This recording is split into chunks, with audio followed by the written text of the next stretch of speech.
Hello అండి అందరికీ. మీరు గుర్తుపట్టారా? ఈ టబ్బులో కొద్ది రోజుల కిందట లోటస్ ఫ్లవర్ సీడ్స్ అయితే చిన్నగా మొలకలు వచ్చిన తర్వాత వేశాను కదా! ఇప్పుడైతే దానికి ఆకులైతే వస్తున్నాయి. చిన్న చిన్నగా చాలా చిన్న ఆకులైతే వస్తున్నాయి. ఇందులో చూడండి తొండ అనుకుంటా. తొండ పిల్ల అందులో పడిపోయింది. ఆ చుట్టూ అంతా కూడా బురద బురద అయిపోతుంది టబ్బు చుట్టూ. అసలు ఏమవుతుందా అనేది నాకు అర్థం కాలే. మాకైతే పందికొక్కులు కూడా ఎక్కువగానే ఉంటాయి. అవి ఆ నీటిలో పడిపోతున్నాయా ఏమో అనేసి అనుకున్నాను. ఈరోజు చూస్తే ఆ తొండ అయితే అందులో ఉంది. బయటికి రాలేకపోతుంది.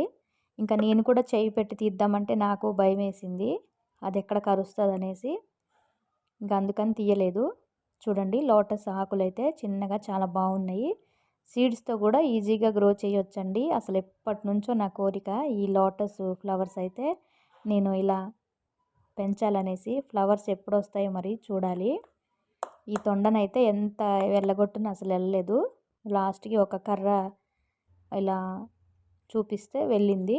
పడిపోతూ ఉందన్నమాట. అసలు ఎక్కడానికి అవకాశం లేదు. మెల్లగా దానికైతే ఇంకా బయటికి తీసేశాను. ఒక కర్ర సపోర్ట్ ఇస్తే ఎక్కిపోయింది. చూడండి ఎక్కిపోయి చాలా ఫాస్ట్‌గా పరిగెత్తి వెళ్ళిపోతుందన్నమాట. చూడండి ఎంత క్యూట్‌గా ఉందో ఈ తొండపిల్ల అయితే. నేను అప్పుడే చూశానండి. చూడకపోతే మునిగిపోయేదేమో మరి. చాలా బాగుంది తొండ. లోటస్ ఫ్లవర్స్ ఎన్ని రోజులకు వస్తాయో మీకు ఎవరికైనా తెలిస్తే చెప్పండి. థ్యాంక్ యూ అండి అందరికీ.